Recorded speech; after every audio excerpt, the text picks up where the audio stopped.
Hey, how's it going, guys? I'm Paradoxic, and welcome back to Once Upon a Time. This time we are on episode 5 of season 1. Last time we had some stuff going on with Rumpel. We had some stuff going on with Rumpel both in the fairy tale times and in the present day, just his good old Rumpelstiltskin shenanigans being, paralleled and crossed over from two different kind of time periods and realities and whatnot. So we saw how he actually used magic to take it, to actually put his own twist on the whole Cinderella story, and he eradicated the fairy godmother completely, and then used his own magic to provide Cinderella with the happy ending that she so desired. But then, as many will know, the story of Rumpelstiltskin goes, you don't do deals with him without losing something in return. If you want something from him, then he's going to want something from you. And his obsession, his main kind of desire seems to be firstborn children. Anytime he makes a deal with someone, it's like, yeah, I want your firstborn child, and that would be the end of that. So he wanted Cinderella's firstborn child, and then she got her happy ending. She got, to marry the prince, and she got to move into the big castle, and she got the life of luxury and peace and freedom that she so desired. But then the time came to actually, live up to her end of the deal, and then she couldn't do it. So then she and her Prince Charming and Prince James both kind of banded together to rig another kind of quill, like a magic quill of hers to actually trap Rumpel in his own magic, and then stuff went sideways even then. And he warned her profusely. Messing with magic brings you even more trouble. You're already having enough trouble with me, not wanting to actually give up your own firstborn to me and seal up your end of the original deal. So then she tried to trick him with magic, and then that didn't work out so well. And then in the fairy tale times, she lost Thomas. I believe his name was Thomas, Prince Thomas. He went missing. He was kidnapped. He wasn't pushed down the well like I so thought, but he was kidnapped. And then she confronted Rumpel about it, and then he assured her, the bill always comes due. What goes around comes around. You mess with the more you mess with magic, the more pushback you get from having messed with it in the first place. So God only knows what happened to Thomas in the fairy tale time. But then I think it's safe to assume that after that time the curse came into fruition. So then her deal still kind of carried on into the actual present day, and she was transformed into Ashley Birch. I think I know her first name was Ashley. Can't remember what her second name was, but Ashley. She was also kind of made. She also got made pregnant by her boyfriend at the time, who was the same guy playing Prince Charming. But with that one, she actually found Rumpel being Gold, and him and Gold remembering being Rumpel, and remembering still having that deal with Cinderella. He offered to actually buy the baby off her, and especially because her being in her situation, she wasn't really like her being in like a completely new and completely modern situation. She wasn't she didn't feel like she was in any way prepared to actually raise a child, especially not on her own, and especially because I think his name was Sean. His alter ego name was Sean. Sean's dad wouldn't actually let him anywhere near that kind of situation either. He wouldn't actually let him become a father or take responsibility or take any kind of accountability for himself. So, but in the end, he did come through. In the end, he actually did come through, and it was because Emma herself, Emma, was then hired out by Gold to find the baby, and then things went up and down, and then in the end, she actually managed to get the baby back through making a deal of her own. But it's too late to get her firstborn now, because her firstborn is, under the legal guardian and parentship of Regina. So, and she would never let Henry within 10 feet of Gold. So but also he's also smart enough to actually to come up with other kind of plan Bs and plan Cs to actually do if plan A, get the firstborn, doesn't work. So he just wants a favor. He said, any time in the future he will recount the ability to actually call in a favor, presumably of any kind. So she willingly made that deal to help Ashley keep the baby, and then Sean came through and he bought little kind of soft baby size, glass style slippers and everything. So that was cute. But yeah, so that's a new deal. So we'll see exactly if and when that deal comes. That deal has to come into fruition. I think that definitely feels like a story turning kind of plot point. She's made the deal now, so watch maybe at the end of the season or maybe in the next season. We actually see the deal coming into fruition and seeing exactly what kind of thing he asks of her. Maybe something that threatens her or threatens the people around her or threatens like Henry or something. So we can only wait and see. So there was that stuff with Rumpel and Cinderella. And yeah, then by the end of the episode, she actually got a new job. She actually was offered the job of being like a deputy in Storybrooke by the sheriff himself, which is cool. So now it's like her opportunity to actually lay down roots and to actually settle down for once and to have like maybe even like a more stable career than bail bonds person, because I think he even said, like, in Storybrooke there's not really much of that stuff going on, but being a deputy is, more stable and more secure and stuff, and he could really use a deputy too, so that was cool, and he's doing it completely behind Regina's back. But what he's doing behind Emma's back, well, I mean, I don't know if it would count as being behind anyone's back, because it's his own private life, and it's Regina's own private life, but we also found out that Regina and the sheriff have been sleeping. I mean, we don't know how much they've been doing it, but it was revealed to us at the end of the last episode. Like, Regina has been going to council meetings, but really she's been sleeping with the sheriff in a motel and then hurrying back to Henry at 5 p.m. and everything right on the dot. So yeah,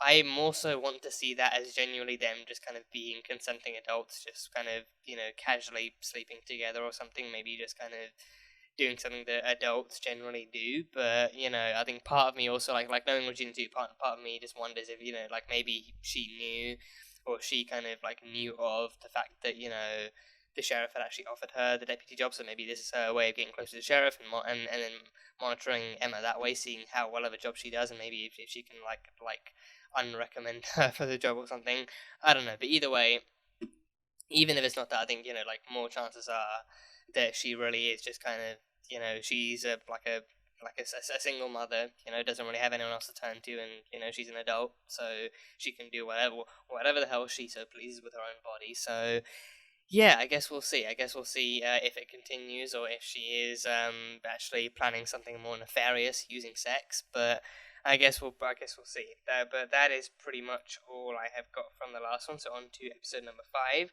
Onto the reaction, and this one, as always, just the highlights, just pretty much the best bits from the episode, but if you guys want to catch the full-length version, that one will be over on Patreon, so you can go check that out over there. But yeah, on to Once Upon a Time, episode 5. Let's go. Who dares disturb my sleep? He really just cut that out from the bottom, too. That is, like, doing that without someone noticing. I know it's scripted, but still, doing that without someone noticing is still a pretty skillful thing to come by. Oh, a cricket. I love crickets. Crickets. It's trouble. Oh, is this... But they get to do whatever they want. Is this young Jiminy Cricket? Is that who that's meant to be? Is that young Jiminy Cricket? You're free. There aren't any crickets here. Listen. Owls. Owls are somewhat more suitable for the night, though, compared to crickets, aren't they? We have to make it official. Oh, did she get a badge? She get a badge, right? Yeah, put it on the hook. Oh, the belt. Oh, damn. Was it really that powerful, her putting on the belt? Just caused earthquakes? Oh, damn. Emma Swan is the deputy now. Oh, the power she holds. This is now official town business. You're free to go. Oh, actually, I work for the town now. Yeah, she's the deputy. She's my new deputy. Yeah.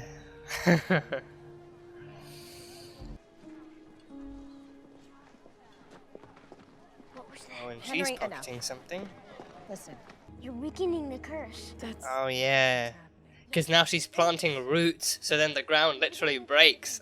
Oh.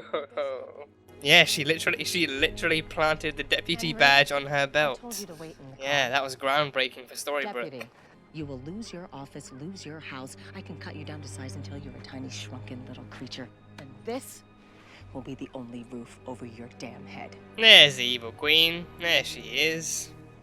We steal from them, and they steal from someone else. It's called an economy. We're a vital part of it.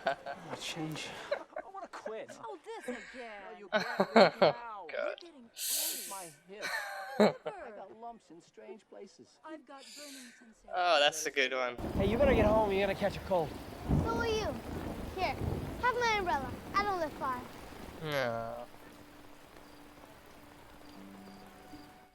So this time someone actually gives him something without him having to steal it. Yeah, you show people kindness, they will give you kindness in return. This nonsense must end. Okay. I was an angry Henry looks kind of adorable, but that's not the point of this scene at all. Oh, that broke him. God damn it. M? Ah, they're playing Hangman together. They're spending time together. Get it yet? Yes. And I'm completely mortified. I almost hanged on my own name. I don't know where he is. The tunnels. He's going to the tunnels. He wants to find out what's in the damn tunnel. Henry, don't do this. You have nothing to prove. Come on, be smarter than this. Come on. This will set you free. Is that poison? For it, leave them where they are, and I'll come collect them. Collect the bodies? It'll be my fee. What's he gonna do with the bodies of his parents? So he kills his parents and then Rumpel just, cleans up the crime scene? What's he could there be anything down here worthy of finding? Is there gonna be like a portal or something? Feels unlikely, but like a portal or like a doorway. Sounds like it sounds like mystical enough to happen. We gotta get out of here, okay? So you're still against me. Henry, Is this really the time? You don't believe me? You'll see. You'll see. See what? He is. I mean, there's persistent, and then there's this. There's persistent, and then there's honestly this, which is just a whole new level of persistence. Come in. I will heat up some broth. So they pretend to need a place to stay, and then they steal their crap. Then they steal their stuff. Oh, they just took everything. They took absolutely everything. That looks like the same bottle the poison is in. That looks like the exact same bottle that Rumpel's poison was in. You've given me no other choice. I'm pretty good at sleight of hand, Jiminy. You switched them? He switched. We must have given whatever you had to that Oh family. no! It wasn't dangerous. Oh, you utter shit. And they did. Whoa! Oh! They turned into dolls! New puppets for the ad. Into puppets! That was the boy who gave him the umbrella! No! What did you do to them? Oh no! Oh. Henry. Those were emotions I did not ask for. Those were feels I did not need, nor did I ask for them. That was just unnecessary. That was unnecessary. Punch through the ground. We need something big. Grenades. workers in and out. DinahMight. That's classic. That is as classic as you can get. DinahMight. Get some dynamite. Okay. Keep Pongo safe. Keep Pongo safe. Don't let the Dalmatian die. Don't let the Dalmatian die. Oh, there we go. Oh, god damn. How's that gonna help them though? Is that gonna? Ooh. It didn't open. It didn't open. What did it do? Did it collapse it even further? Explosives can still do damage more than anything else. It probably closed it even further. I'm supposed to walk 30 minutes a day on a treadmill or outside with an escort. But they're kind of short on personnel because of that thing that happened at the mine. Oh. Actually, one thing does feel real. What? I know it's crazy, but I swear you're the only thing in this whole place that feels right. Oh. Okay. I made some cranberry muffins. Huh. They used to be your favorite. Can he remember that? Does he remember them being the favorites? Anyway, I didn't mean those things I said, and I never should have said them. Why did you? I'm not the man I want to be. Oh. Okay. Now his admission of guilt and remorse finally gets them to freedom. Okay. A lot of groundbreaking things happening this episode. A lot of groundbreaking things. Jiminy Cricket was a cricket, okay? And he was a conscience, and I hardly think that's me. But before he was that, he was a guy who took a long time to figure out the right thing to do. So he turned into a cricket then? He got turned into a cricket? Oh, Jesus, okay. These are really perfectly timed, you know, things going on. He's my son. Technically, both of yours. my son too. Yeah, technically, you're both his moms. Just bring him to me.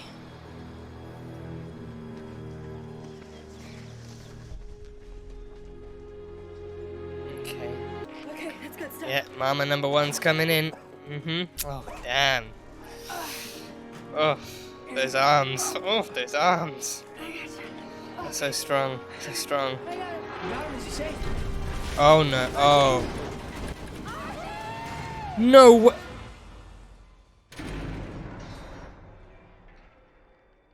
Oh, is he still okay? Oh, his umbrella. The umbrella saved his life. He hung on. Oh, God. If they were actually about to kill off Archie, if they were going to kill off Jiminy Cricket. Deputy, you can clear the crowd away. Really, Regina? After all that, it's you can clear the crowd away. No thank you. No nothing. Thank you. You will do as I say, or you... Or what? You'll ruin my life? You'll do your worst? Oh. Because I will always do my best. Oh, Don't damn. test me. Madam Mayor, you may find yourself in a custody battle. Oh. And you know how the court determines who is a fit parent? They consult an expert, particularly one who has treated the child. Jiminy Cricket coming in with the beats. I suggest that you think about that. Jeez. He grew some gustos in that elevator. God damn, Jiminy coming in. Oh, he's gonna wish upon a star. He's gonna wish upon a star. I cannot bring back the boy's parents. Oh, he wished to try and bring back the boy's parents. Oh. What would you like to be? Does he turn himself into a cricket just to get away from them? Is this how he becomes a cricket? I hear your wish. Really? Is this how the story goes? He turns into a cricket just to escape his obsessive and controlling parents? He turns into a cricket to escape his parents. Oh boy. Oh boy. A cricket with a suit. A cricket with a teeny tiny suit. What's his name? His name is Geppetto.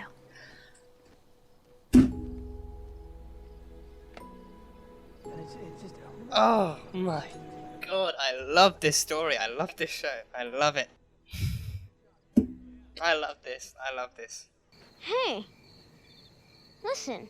The crickets are back. The crickets are back. Oh, and those are the puppets. Those are the puppets from the last episode. The creepy puppets from the last episode. Oh, jeez. Oh, she's resigning. Mary. What is that? Is that glass?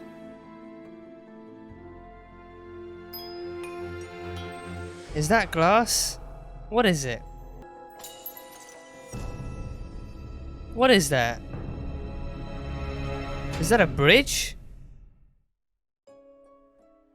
It looked like a bridge. Maybe a glass bridge. No, not a glass bridge, but maybe like a mirror broken onto bridge or something. I don't know. I do not know. So yeah, continuing this whole kind of introductory season formula of actually giving various different characters their backstories and everything. And this time we get Jiminy Cricket, and yeah, I think again, like I said, I think Jiminy Cricket was and also still currently is somewhat not really a character that I'm all too familiar with. I did go in like half remembering / half kind of thinking that he must be. I think I vaguely remember him being connected to Pinocchio in some way, and then not directly to Pinocchio, but Geppetto is also like a heavier part of the story too. And yeah, Jiminy. I'll do the Jiminy stuff first.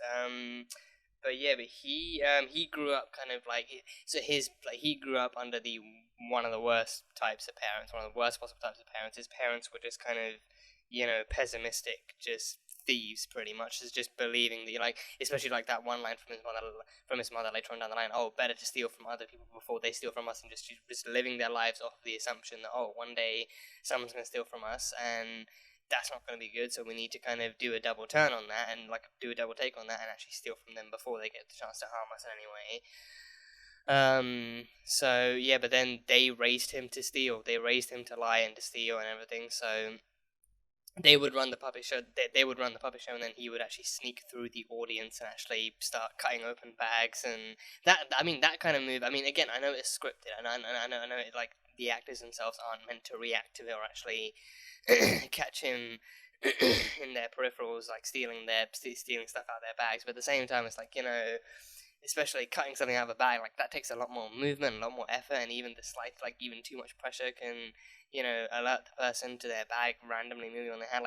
It's just stuff that just came to mind. Like, wow, I'm surprised she's not noticing this. But either way, it worked. He plucked stuff out of bags and out of pockets and cut stuff out of bags, and so it's like it's very much like a very, very kind of criminal family that he really doesn't want to be a part of in any way, shape or form. But they have raised him into this with the worst possible intentions and for the worst reasons, so he's kind of grown, and I think he's grown up, like, knowing this is wrong, but then not really having the strength, or even, I mean, especially the fact that he was raised into it too, that like that way he just grows up even to be like an adult man who doesn't really have the strength to leave his parents or to push back against them or to actually like try and put them onto like a better path of life. Like for them, and especially like them being his parents, like they see their parenthood as the ultimate level of control over him. Like they raised him, they brought him in, they helped him actually learn these skills, and they helped him survive this long. So then they just kind of push down to him and make him feel like he owes them for all that kind of stuff. So then that just kind of leaves him being like an even more kind of indecisive and insecure kind of like adult, pretty much. So that didn't help at all. So then he helped. I think him helping that little boy. I think.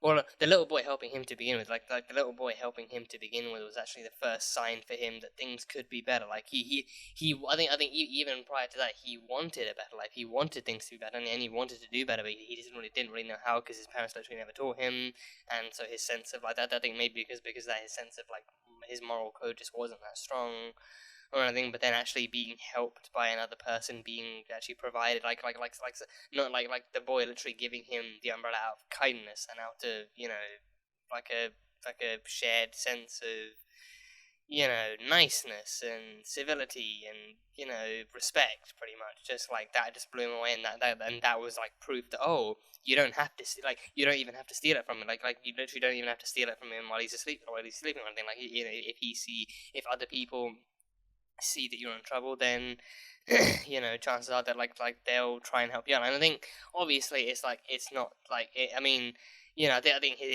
think besides from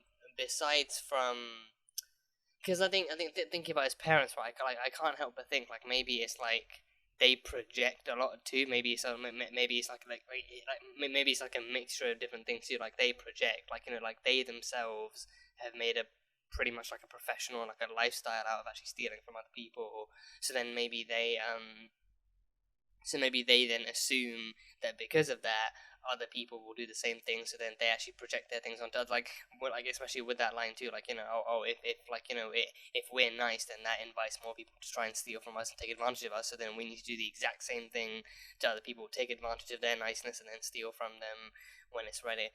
When the time comes. So like a lot of it could be projection. Also, like maybe some of it could be genuinely bad experiences they've had, maybe that we haven't seen or we haven't heard. But then maybe it's like a couple of bad experiences here and there that then they allow to like define the rest of their worldview. Like, oh, this happened to me one time, or that happened to me the other time, so then that just means that everyone's out to get me and everyone's out to steal from me and leave me with nothing, so I need to make sure that I do that to someone else before it comes down to me. So basically just like they raise him with no sense of compassion or respect or any kind of human decency or whatever. So he grows up under the worst parents, and then it comes back to bite him in the worst possible way. But then I think like that boy giving him the umbrella out of sheer kindness actually does kind of turn his world around and show him like, there is a better path. Like literally, like he literally sees you as another human being in need and someone who could actually also use an umbrella, and he's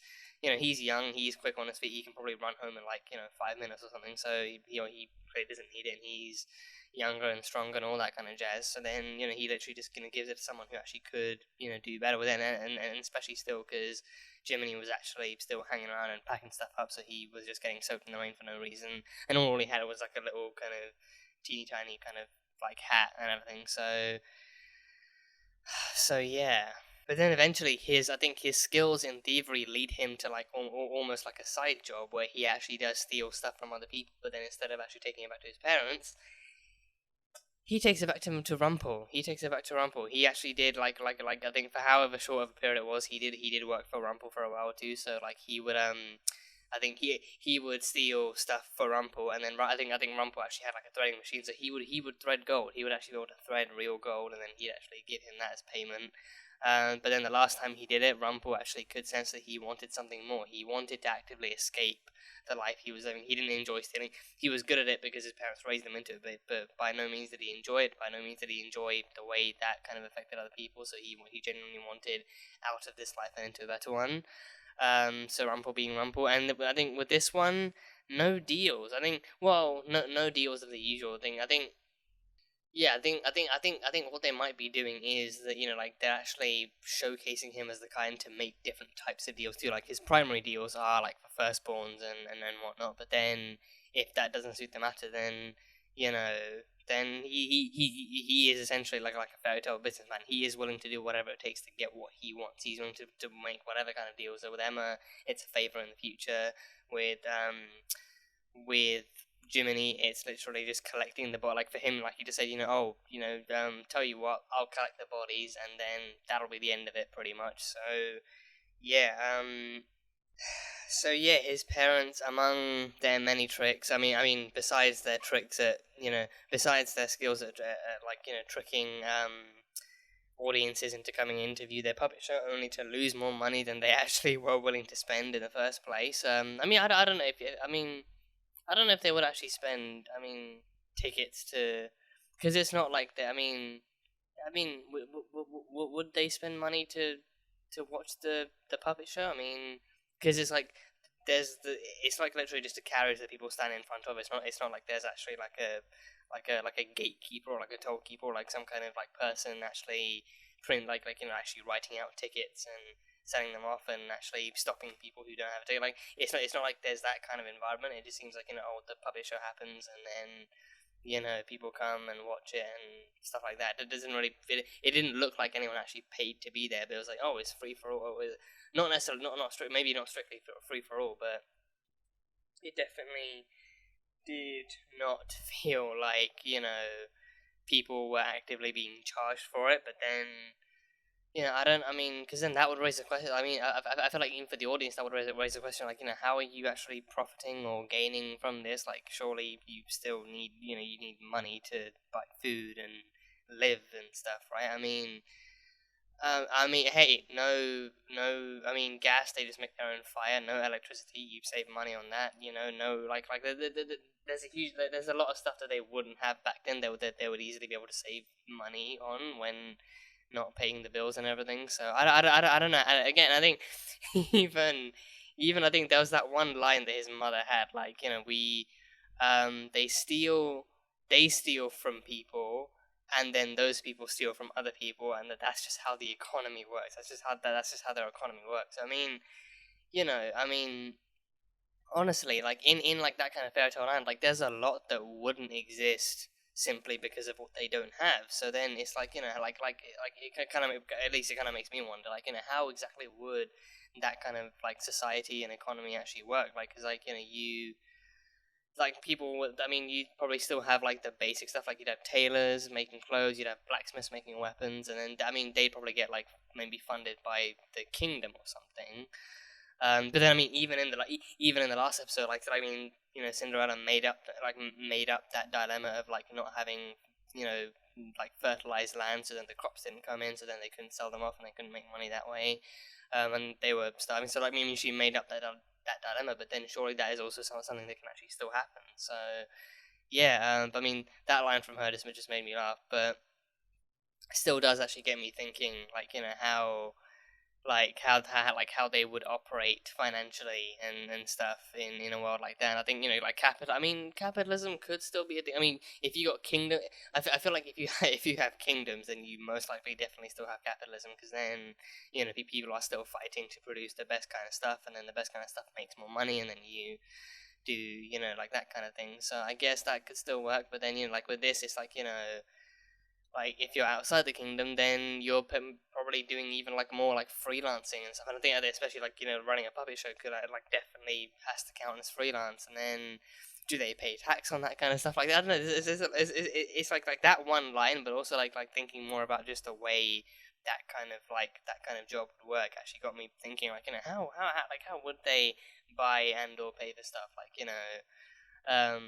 because I mean, again, for them it's mostly stealing. So I think then I wonder if it's like if you're outside the kingdom, do you literally have to just resort to stealing or like doing like scam deals or just literally just mugging people or something, or and if you're within the kingdom, then you're set, because then the kingdom itself is funding you to produce clothes and weapons and food and everything else they need. But then if you're outside of that, if you maybe if you live in like a smaller town, or if you travel from place to place, then you make do with like however you can and stuff. And it seems like especially like a puppet show, you try and travel to as many places as you can in general so that you can actually make more money. But then in the case of Jiminy and his parents, then they'd actually try and steal from as many places as possible, so then they can actually rack up more of a fortune and stuff. But yeah, I don't know. But either way, that line definitely got to me. That's just the way the economy works. We steal from people, and then those people steal from other people. It's a circle. It's a circle of theft. It's a circle. It's a nice, jagged circle of theft that just helps no one and destroys everyone. So yeah, and then so then their newest trick, like I said, was to actually pretend to need a place to stay, and then yeah, I think I I was honestly like with the way that scene was acted and directed, I was actually trying to keep up with that kind of thing, and I was like, this is why there wasn't like a huge kind of reaction to it, but it's like I was like actively trying to keep up with every new, because like they were literally kind of almost promoting it as this new kind of thing, like it's like they were advertising the elf tonic and stuff, and so they made up a story about how they came from a place with the plague, and then they took the elf tonic and that made them immune, and then it was traveling fast, and then they was like, oh, you give us everything you have and we'll give you the elf tonic and everything. And but again, honestly, before I found out about the switcheroo, I was like, okay, I mean, this is bad enough, but again, this is tolerable, because then as long as they are actually drawing, because again, like looking at the bottle too, I was like, like them having, I think. Honestly, Jiminy should have asked for a different fucking bottle or something, because I don't know if he knew that his parents had their own bottle of elf tonic in the same bottle before he took the bottle from Rumpel, or if it was just like if it was just like the worst possible coincidence. But either way, it like from the beginning, it looked like the same bottle, and I was like, wait, that's not like I think surely Jiminy won't let them have that, right? Because again, it looks like the same bottles, and then surely he can't risk it, like letting the poison get into the hands of that couple. But no, I think yeah, I mean he didn't. He literally actually did intend to use it on them instead and stuff. So then they took everything and left them with the elf tonic, and then it was by the time they got outside that he then actually opened up and actually tried to think. And I think up until they revealed the switcheroo, I was half expecting it to be like a slow working thing. I was half expecting it to be a thing that would take time. Like, oh, he sprinkles it, nothing happens, they think they've won, and then all of a sudden they just start dying off or something happens. But no, then his parents revealed that, oh, they knew about the bottle. They actually knew about, I don't know if they knew about him going to Rumpel and him actually working for Rumpel even temporarily, but either way they knew that he was going to try something. They knew he was going to try something, so they likely rifled through his things and they actually found the bottle of the poison and then did a switcheroo in case he tried anything, which he did. They counted on him trying something so that plan would actually work, and then the couple ended up drinking the actual poison instead, and so then they turned into. I did not expect that to happen. I did not expect them to turn into puppets. I don't know if Rumpel actually mentioned that it would actually minimize them or turn them into something else, but he just said, oh, like he implied, oh, this is poison, and then by the time this is done, I'll come and pick up the bodies, and no one will be any the wiser. So he the very least he implied was that it was a poison. But what would happen to their bodies? Like whether or not they would actually, start frothing at the mouth and choking and then collapse or something. He didn't specify, but he did go at least go so far as to imply they're not gonna make it, so don't you worry, and you'll be free soon enough. But no, the wrong people die. The wrong people die, and they turn into puppets. And yeah, I think I think again. I mean, I clocked them being creepy puppets in the last episode in Rumpel's thing, but I never for a second would have thought that those were Geppetto's fucking parents. Like they're just having been turned into puppets by the poison and everything. Even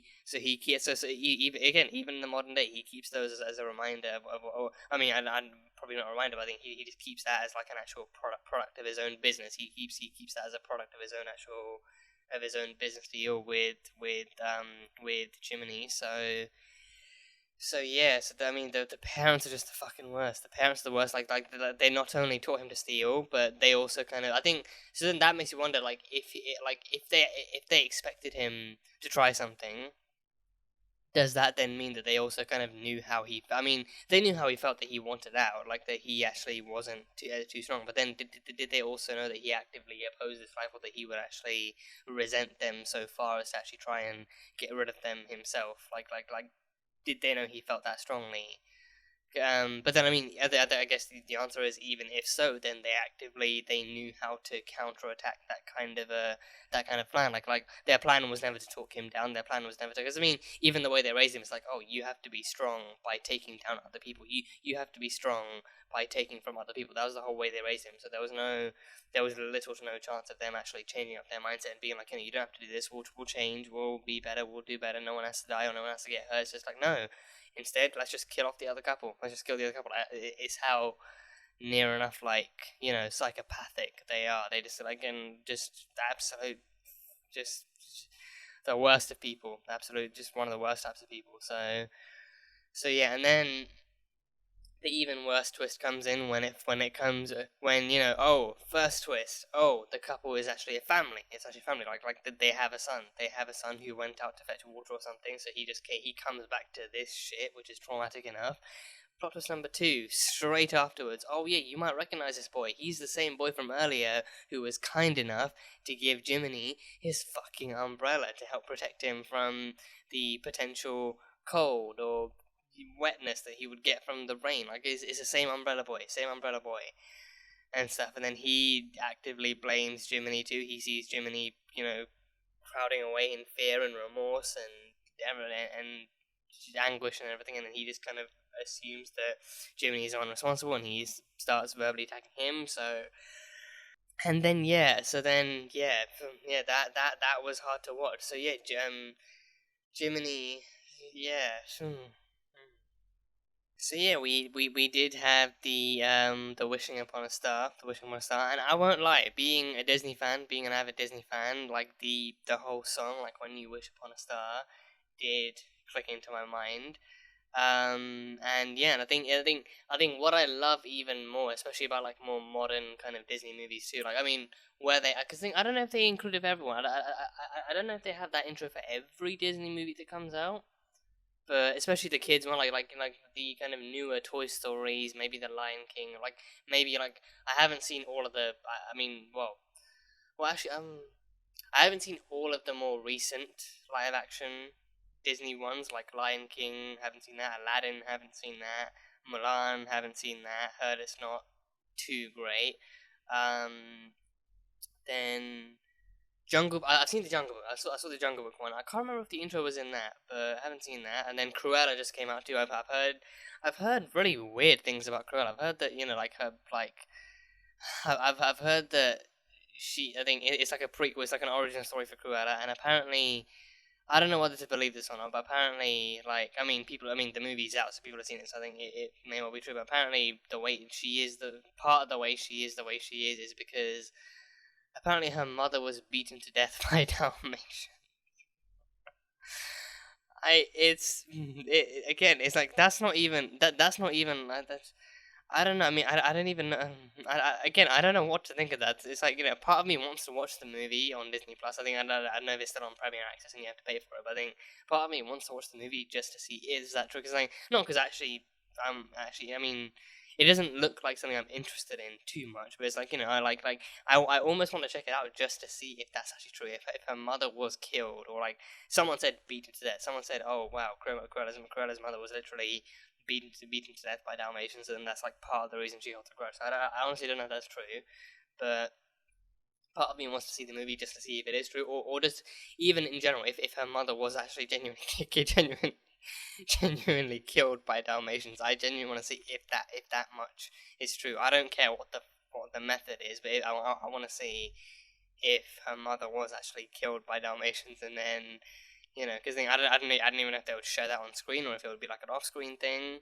Or like if they actually cut away just as it happens to show the reactions of the people, if there were any witnesses or something. I mean, Cruella herself must have seen it, but I don't know. I've heard that that's what happens in that movie, or at least like that's what the opening is, or like that's one of the aspects of like the intro to the movie. So yeah, but I haven't seen Cruella. Yeah, like a lot of the newer live action stuff. I think a lot of the newer, like within the past decade, within like the Disney movies within the past decade, be they animated or live action, like those the ones with the Disney intro where the camera pans around the Disney castle and you hear those soft piano notes, like that intro. Easily one of my all-time favorite Disney movie intros. Easily that, and it's like it follows that same tune of like When You Wish Upon a Star, as well, and like that song as well, like even the lyrics are just so like sweet and endearing, and it's just a classic Disney song. So I think personally I really love that kind of remaster, that kind of remake, and that kind of rendition of the Disney intro and that kind of song, and it's like just classic Disney and stuff. So I love that. But yeah, I think that that song, those words did kind of click into my mind when when like the Wish Upon a Star scene actually came up, and he did wish upon a star. So yeah, and then the fairy came in. So yeah, that fairy, we've seen her before. I don't know why. I think I forgot which one she is. I don't think she, because I was gonna say Tinkerbell, but then I was like, no, Tinkerbell is green. Tinkerbell is green. Yeah, I'm pretty sure Tinkerbell is green. But this fairy was in the very first episode, where they showed that whole round table of fairy tale characters all kind of coming together to try and survive the curse. Like there were a bunch of fairies there, and the blue fairy was one of them. The blue fairy was definitely one of them. So I think I need to go back.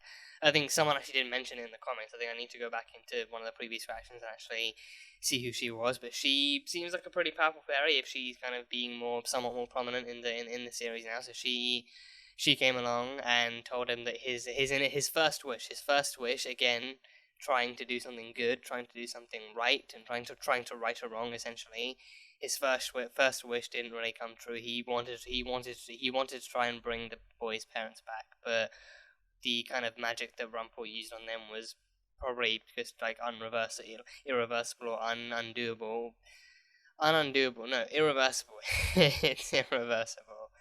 But then he still wanted the chance. He still wanted the chance to do something right. But then he also admitted to her that he could he felt, again, he himself felt connected and tied to his parents. But then it was also like in the worst way possible that he could be tied to them. Not in a way that he didn't want to take care of them, but mainly just in a way that they controlled so much of his life, and they just like deformed so much of his life into a way that he had deemed unacceptable, and he had deemed kind of impossible to live for any longer. So then he needed a way, like if he couldn't take them out, then he would try and take himself out of the picture in a way that he wouldn't have to be that person anymore. So yeah, so I was wondering, because Jiminy Cricket, so I was like, oh, at some point he must become a cricket, or he must be connected to a cricket in some way. So I was wondering, how does that happen? How does he become a cricket? Like, is it like the evil queen? Is it Rumpel? Like, maybe he tries to go back on his deal with Rumpel, or maybe he makes another deal with Rumpel, and then he turns into a cricket. No. This man literally turns himself into a cricket just to escape from his parents. He turns himself into crickets are like bugs or insects, I think. I don't know. He turns himself into a miniature creature just to escape from his parents, and that's the only way. He can't really stand up to them. He can't really pack up his stuff and disown them. They probably wouldn't let him leave, or they'd probably kind of guilt trip him into staying. So literally, the only way to do that is to become something else. To literally become something else. and so he literally becomes Jiminy Cricket.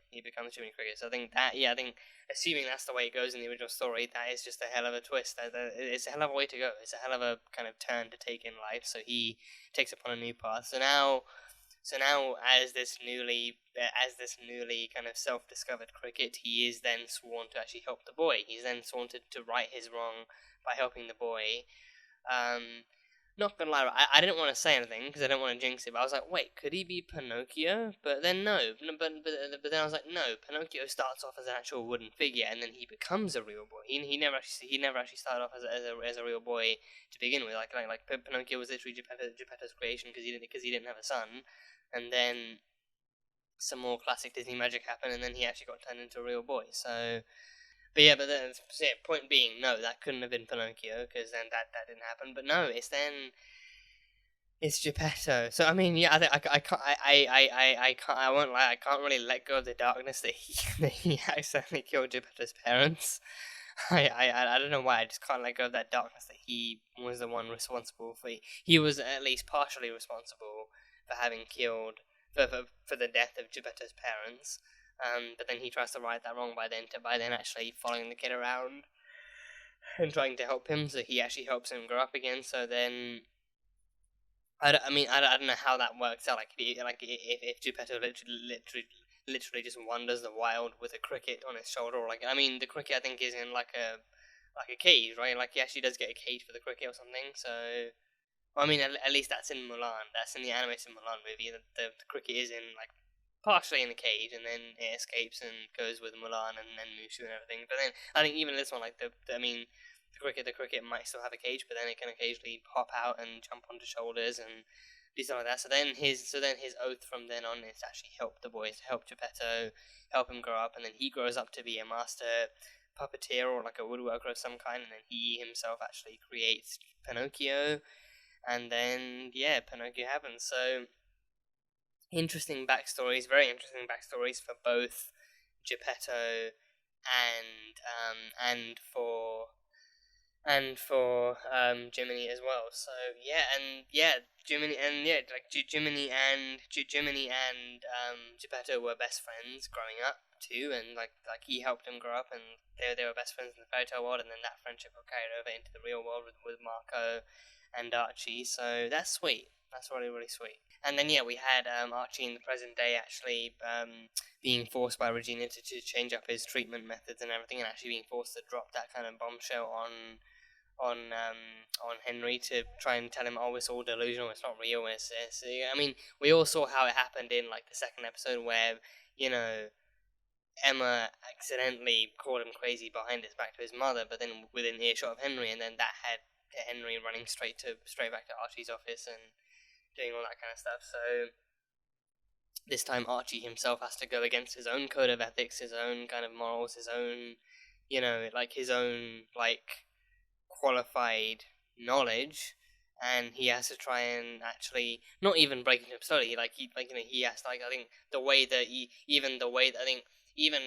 Regina gave him that kind of order, she implied, do whatever you gotta do it now, but just stop still,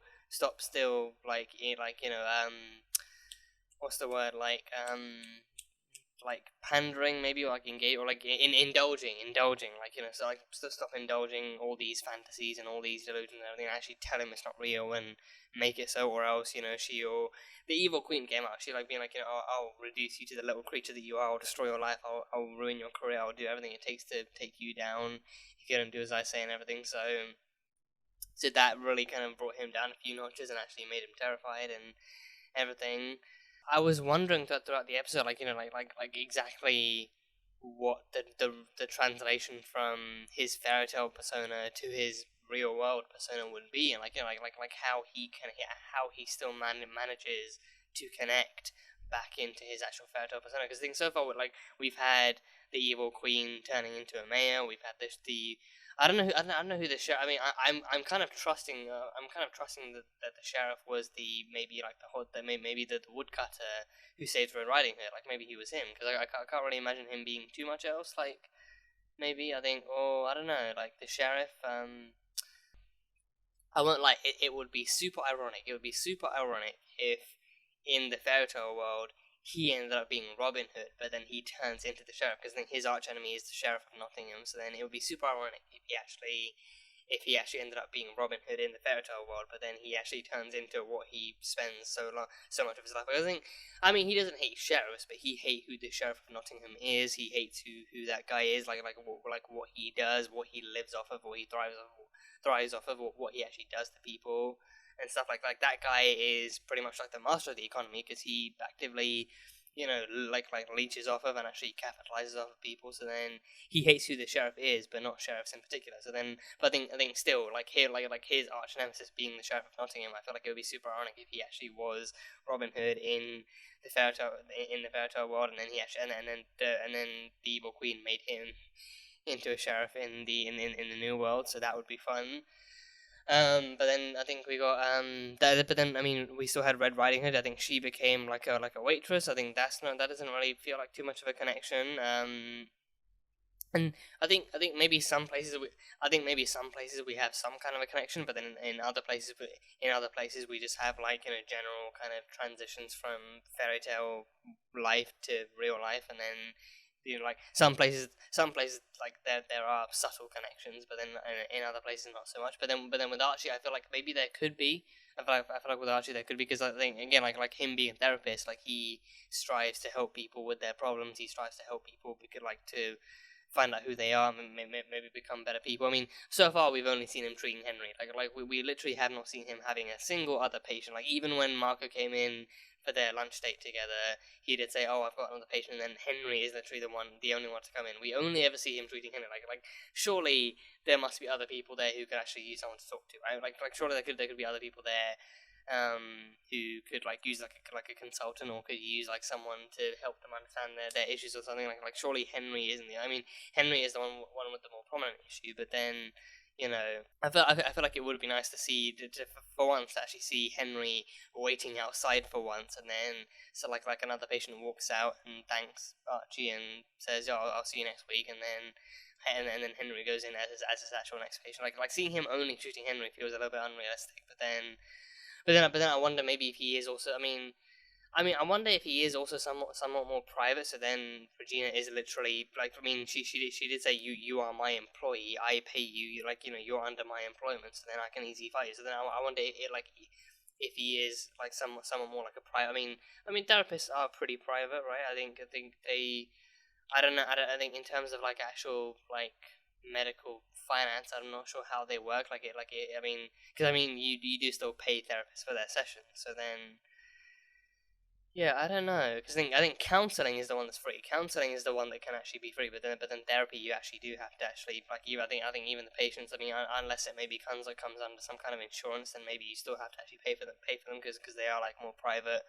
They are more private counselors, and they deal with a lot more in-depth issues, and they can actually specialize with certain fields or certain patients and stuff. But even then, even if he was private, then that just kind of implies that either we literally just for whatever reason don't really see anyone else, or maybe no one else in the town can afford them because his entire job is being ridiculously funded by Regina because she needs her adoptive son to drop this delusion and everything. So I don't know, but either way he became a therapist. That's the point I'm saying. So he became a therapist. He actually picked up this line of work. He tries to help people. He actively tries to try and help people and make the best of whatever situations. So yeah, so that's cool. That's a kind of a cool connection to kind of see if that is what's there. So yeah. But after some time with Archie in the elevator here, with Henry, after Archie spends some time with Henry stuck in the elevator, he actually does have a meaningful conversation with him about actually trying to find himself, about actually trying to be better himself. And I think having worked under Regina, like with that kind of Red Queen with the evil queen mindset and that kind of demeanor, he's kind of reminded once again of being under his parents' control and being told by them what to do and how to do it, and actually not feeling like he actually has anything of any power of his own. So then talking to Archie reminds him and convinces him to amidst a series of really, really well-timed, groundbreaking sound effects and visual progressions, he actually does come back to that mindset of actually gaining back his own power and control and actually learning to stand up for himself again. So he has that scene with Regina. He has that scene with Regina, and she is not too pleased about it. Like, he reminds her that, you know, one day she may well have to fight a custody battle for Henry, and especially knowing that his birth mother is back in town. That, again, that's the only other obvious candidate for who the custody battle will take place against. And then he actually reminds her that the courts will then also always, that like they will always resort, like in terms of actually evaluating the child's mindset and their appraisal, they will always refer back to any and all experts who actually took part in evaluating and monitoring and carefully kind of monitoring the child's mental state, and that is Archie. Archie has been his therapist for pretty much the entire time, and he is the one. And I think he said like they look for they analyze like, you know, how well the child has been brought up, and actually how well, like, you know, like especially like how well of a job that the kind of like any medical experts respond, especially any like mental health experts, any mental health experts involved in the child's life actually thinks that the caregiver has actually been in taking care of the child and actually raised them well. So then I think he means that maybe he could actually tell them about how she demanded that he kind of crush his dreams and his fantasies, and make him feel like he's like being stupid or being silly or actually doing something that would actually otherwise endanger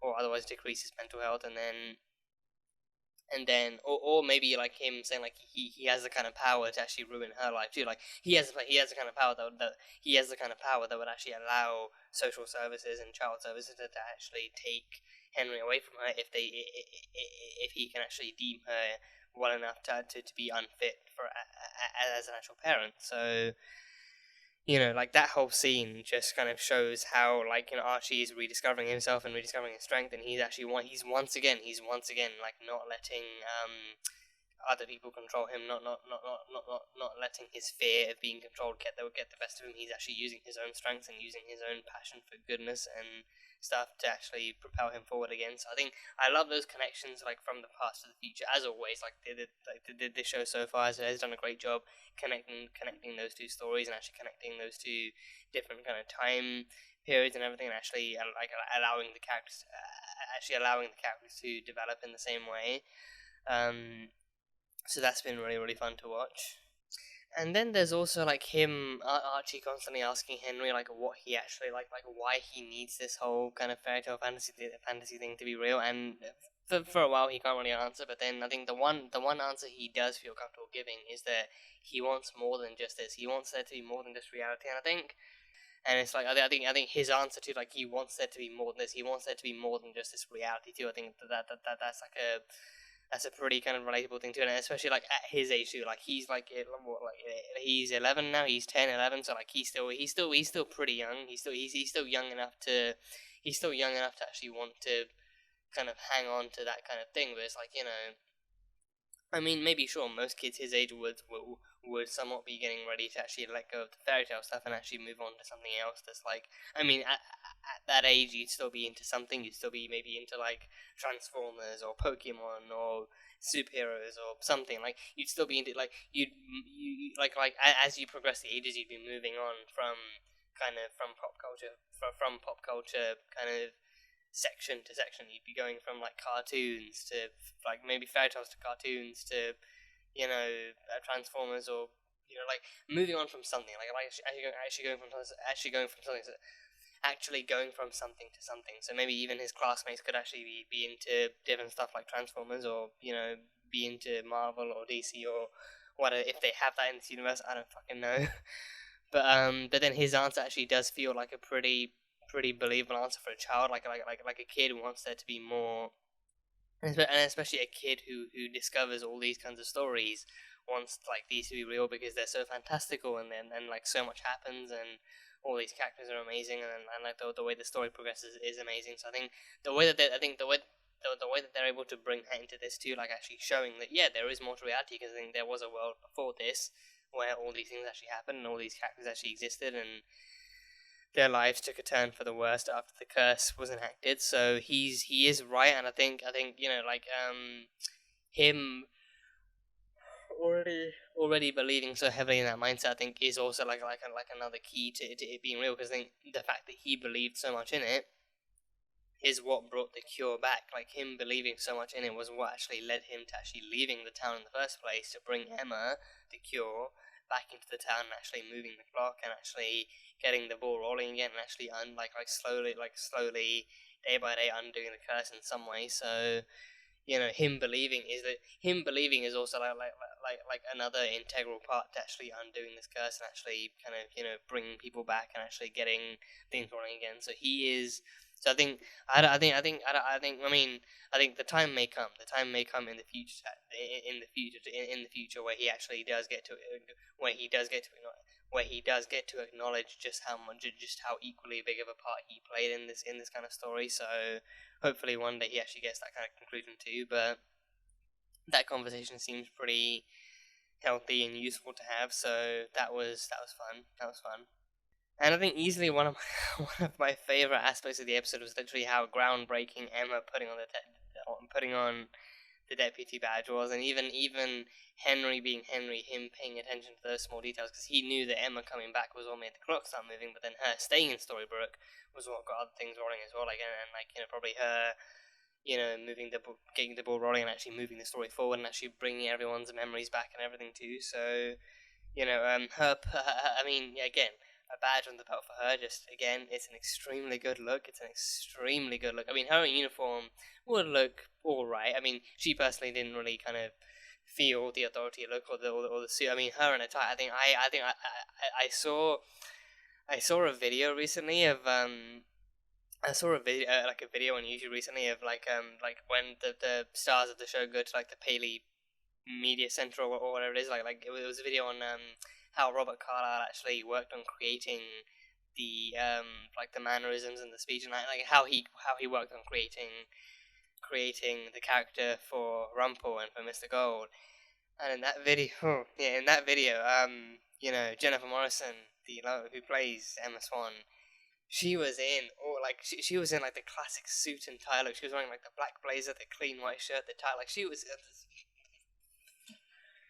It's like when the camera cut to her, I was completely unprepared. I thought maybe at most, even if she would go for that, like maybe it would be like an open blazer, unbuttoned shirt, and just like something more casual. But she was fully formal. She was looking classy and pristine and just top range, top tier kind of fashion style stuff. Like, she dressed for the occasion. She showed up. She showed up looking like $1 billion and more.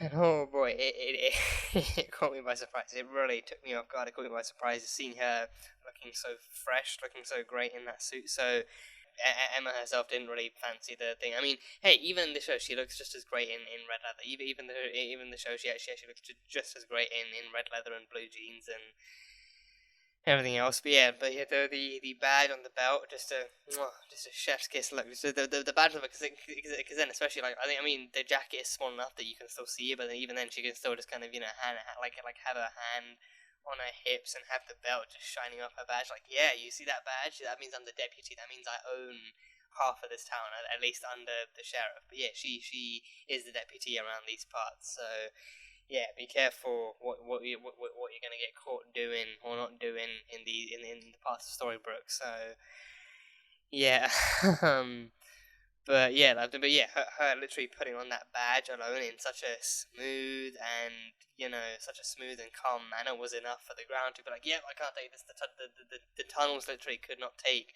the gravitas and the elegance of her putting the badge on, so the ground literally broke. But then it was literally, story-wise again, yeah, it was her. It was her accepting the job, putting on the badge, actually planting more roots, and actually literally solidifying her position. Like, even I loved the tension in that scene too. Like, you know, like Regina giving orders to the firemen and then to the sheriff, and then turning to Emma and being like, you know what, this is official town business, so you can go, you don't need to be here. But then the sheriff being like, actually, she's the new deputy, so technically she's now an official part of the town. She's an official part of the town. She needed a new deputy, and I think it kind of I think for her it hurts even more, because again, like, I think for her, like it's the added tension of having actually slept with him probably the day before, and then now she comes back into work, and all of a sudden, you know, the woman she kind of resents the most is now all of a sudden like an actual more like solidified part of the town, like a more permanent part of the town. So then she hates that. and everything. So now she has no choice but to cooperate with her or work with her. So then she's like, okay, fine. If you gotta be here, then go sort out to go do crowd control or something. Like, go be useful over there, not near me. So yeah, the Emma putting on the deputy badge was enough to make the tunnel collapse. So touche. Like, that is some power. That is some power. So.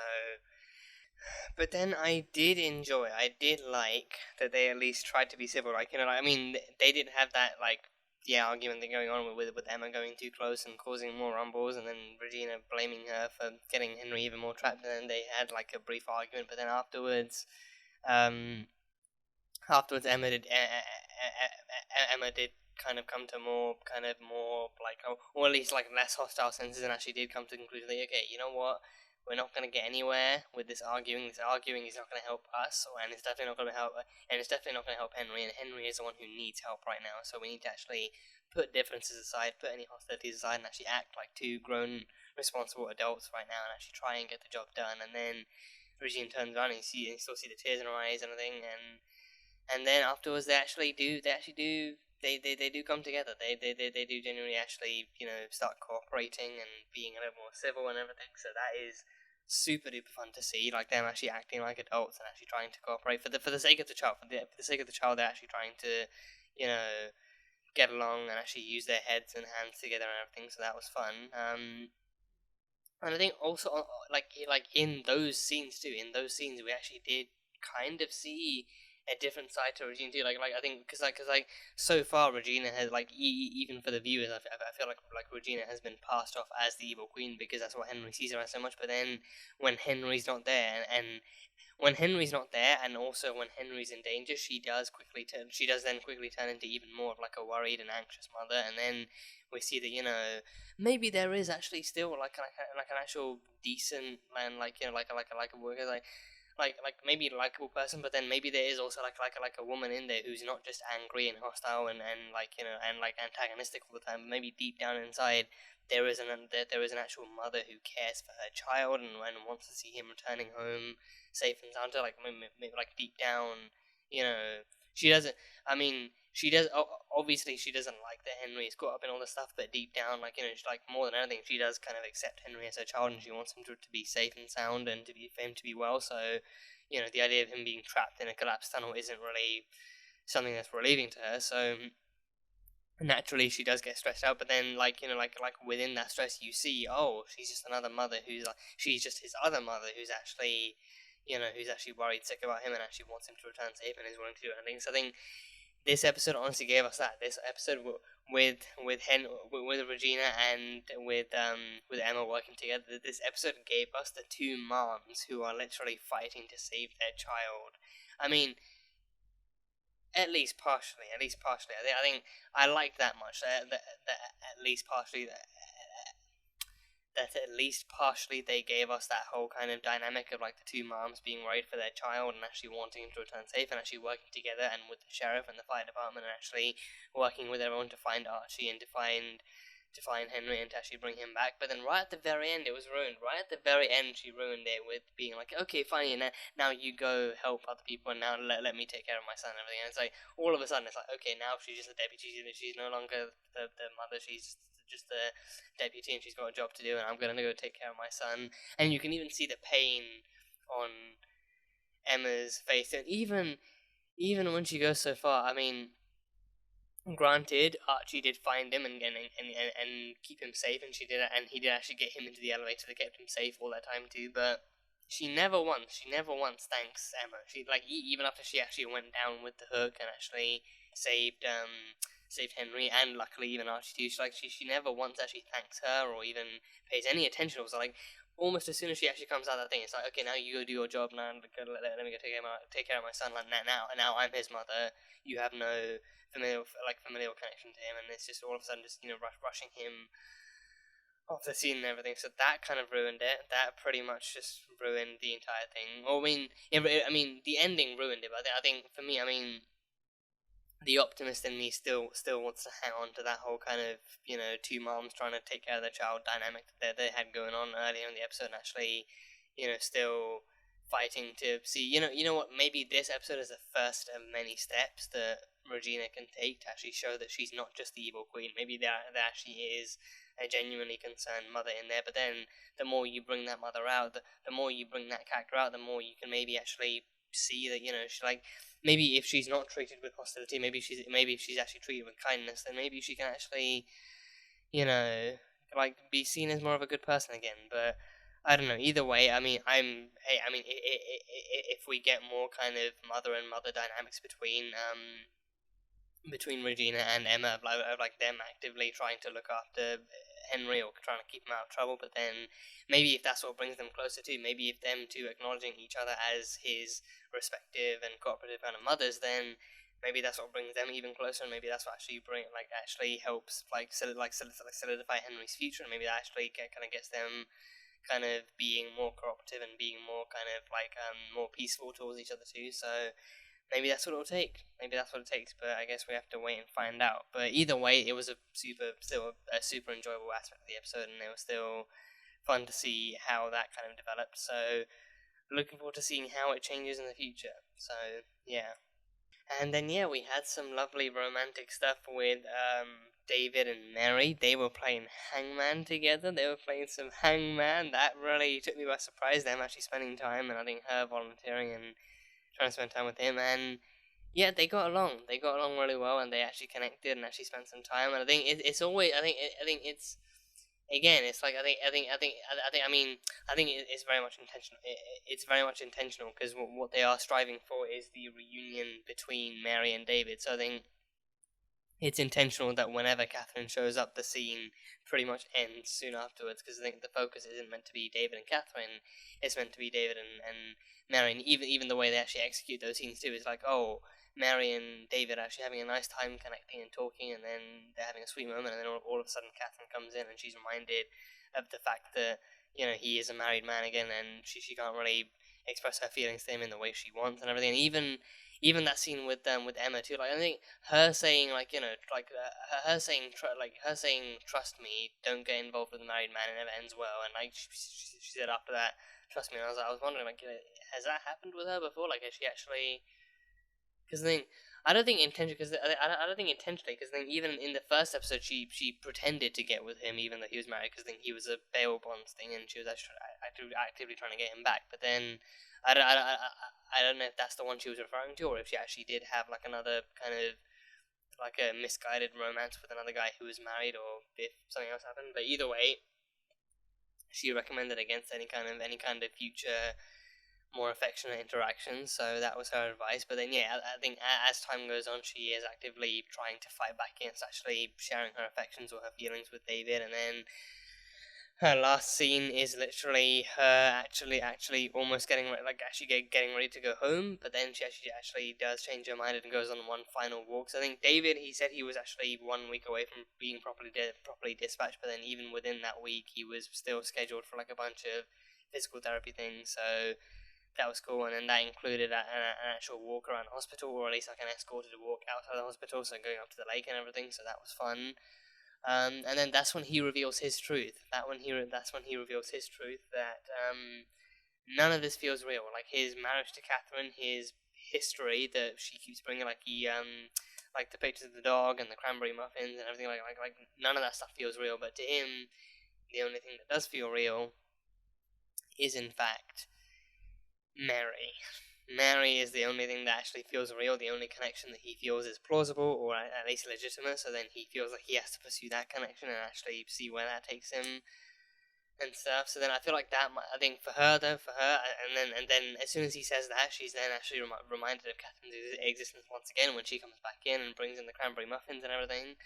So then, for her, that's the last straw. For Mary, that does seem to be the last straw. Then she actually moves to hand in her letter of resignation. So then she feels like actually leaving the hospital permanently is the only way to be rid of him and to actually be rid of any temptation to get closer to him. So yeah, I think I can sense, I can definitely sense like a slow burn coming from that. Like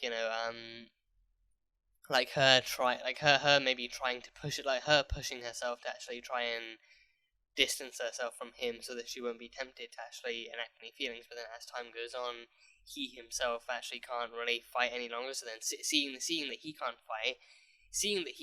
fight, his feelings anymore, and then also acknowledging